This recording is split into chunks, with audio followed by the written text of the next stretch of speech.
War has erupted in the Middle East. The United States and Israel are now in direct conflict with Iran. Missiles are being launched. From the beginning, Trump's position was firm. 1. Iran must never have a nuclear weapon. Not in the future. Not under any deal. Not under any condition.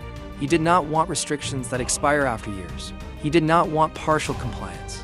He wanted complete dismantling of Iran's nuclear capabilities. To him, this was about national security. To his supporters, it was about preventing a global threat before it could emerge. But the nuclear issue was only part of the story. 2. Missiles and military power. Trump also demanded that Iran stop developing long-range missile systems. These missiles could potentially reach U.S. allies or even beyond the region. Washington viewed this as a growing danger. There was also the issue of Iran's regional influence. Iran has relationships with armed groups across the Middle East, groups that operate in Lebanon, Syria, Iraq, and Yemen. Trump's strategy aimed to weaken that network, reduce funding, disrupt supply lines, limit Iran's reach. The message was direct: change your behavior or face serious consequences. 3. Maximum pressure. To enforce those demands, the administration applied what it called maximum pressure. Economic sanctions tightened. Oil exports were restricted. Financial systems were cut off.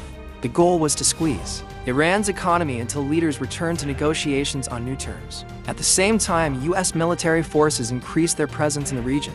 Naval fleets were positioned strategically. Air defenses were strengthened.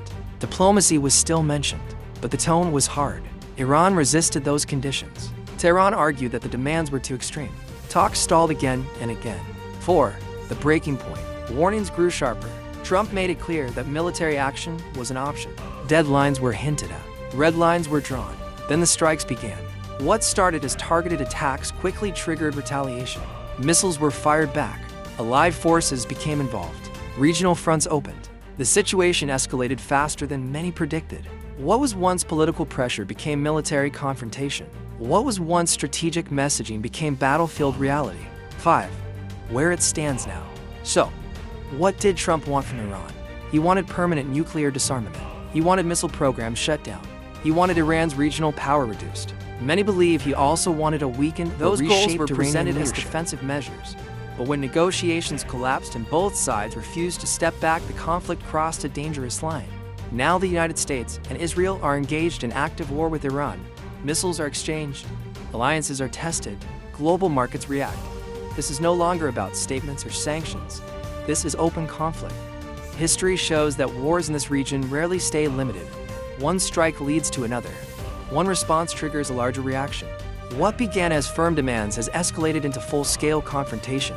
The world is watching closely, the risks are enormous, and the next move could change global politics for years. If you want clear and direct analysis as this situation unfolds, subscribe now, because this story is far from over.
But those goals, once diplomatic aspirations, turned into military demands that Iran refused. With diplomacy off the table, the situation has now spiraled into open war involving multiple nations and fronts. This conflict is real, dangerous, and evolving. If you want updates or in-depth analysis as this war unfolds, hit subscribe and we'll break it down for you in future videos.